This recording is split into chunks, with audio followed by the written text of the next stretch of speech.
तो इसका खामियाजा बीजेपी के साथ साथ जेजेपी को भी भुगतना पड़ा। जल्द नियुक्तियां तय हो जाएंगी, कोई मायूसी नहीं। और किरण चौधरी जो कह रही हैं वो कुछ गलत नहीं कह रही हैं। भूपेंद्र सिंह हुड्डा और भारतीय जनता पार्टी के शीर्ष नेतृत्व के हाथ मिले हुए हैं। शैलजा जी जो कह रही हैं गलत नहीं कह रही हैं। सिर्फ अपने पुत्र मोह में भिवानी की सीट पर कांग्रेस के कमजोर प्रत्याशी को उतारा, मनोहर लाल खट्टर जी के सामने कमजोर प्रत्याशी को उतारा कि चौधरी भूपेंद्र सिंह हुड्डा कांग्रेस से ज्यादा बीजेपी के हाथों में खेल रहे हैं।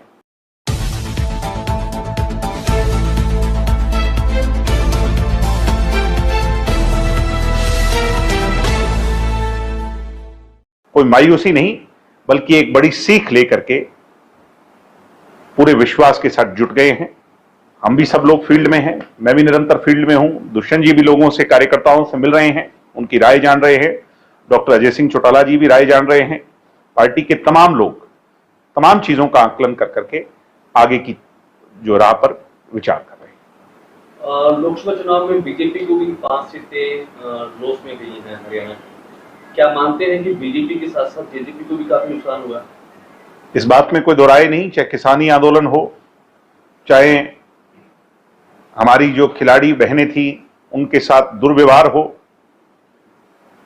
चाहे अरविंद केजरीवाल जी या तमाम लोगों को बेवजह जेल में डालना हो, तो इस तरह का जब अत्याचार होता है तो लोग आक्रोशित होते हैं। जहां हम भी उनके साथ अलायंस में थे तो इसका खामियाजा बीजेपी के साथ साथ जेजेपी को भी भुगतना पड़ा। इसको कहने में मुझे कोई शंका नहीं है। जेजेपी की कार्यकारिणी का गठन कब तक हो जाएगा? जल्दी हो जाएगा। 1 हफ्ते के अंदर अंदर पार्टी तमाम जो मुद्दे हैं, पहलू हैं, उन पर विचार कर रही है। मीटिंग कॉल की जा रही है, अलग अलग सेलों की, अलग अलग लोगों से विचार साझे किए जा रहे हैं और जल्द नियुक्तियां तय हो जाएंगी और पार्टी फिर सुचारू रूप से लोगों के बीच। दिल्ली जी, कांग्रेस की अगर बात करें, कांग्रेस ने 5 सीटें जीती हैं।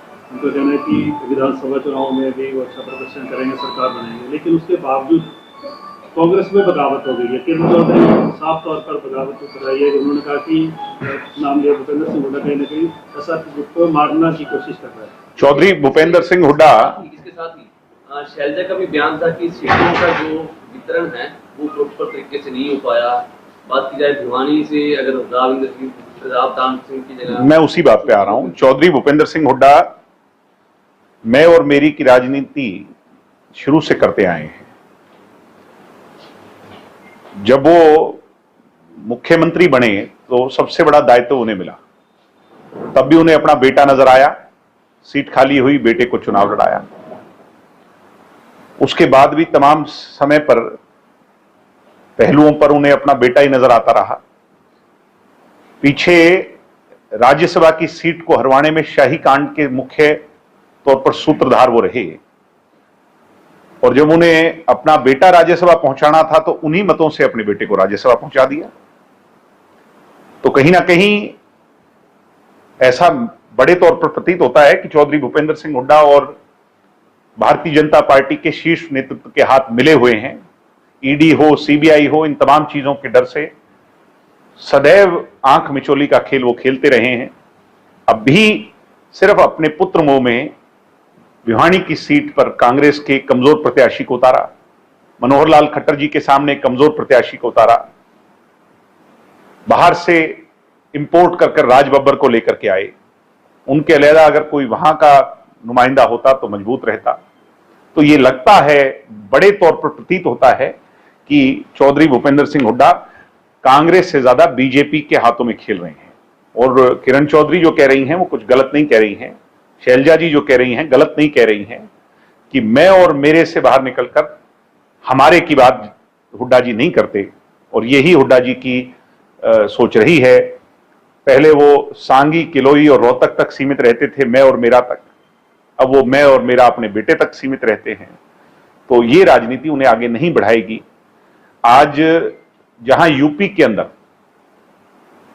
मैं मानता हूं 70%, 60% से ज्यादा नुकसान हुआ है, एक ऐसे प्रदेश में जहां आंकलन भी नहीं था, हरियाणा में तो इससे ज्यादा नुकसान होने का बीजेपी को वो था।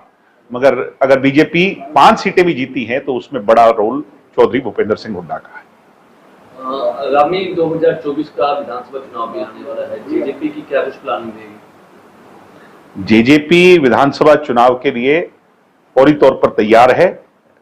90 के 90 विधानसभा क्षेत्रों में अब नई नियुक्तियां जब की जाएंगी तो हम जनता के बीच में जाएंगे और जनता जिन बातों पर अगर कोई नाराज है उनसे समायाचना प्राप्त कर करके लोगों को गले लगाकर उनका विश्वास जीतकर उनका दिल जीतकर जो हमने काम किए हैं उन काम को जनता के बीच में ले जा करके आगे का एक नया विजन रख करके दुष्यंत चौटाला को पूरे तौर पर एक मौका देने के लिए हरियाणा की जनता से मांग करेंगे और हमें पूरा विश्वास है कि दुष्यंत चौटाला के विजन, उनके मिशन, उनकी मेहनत पर जनता जरूर मोहर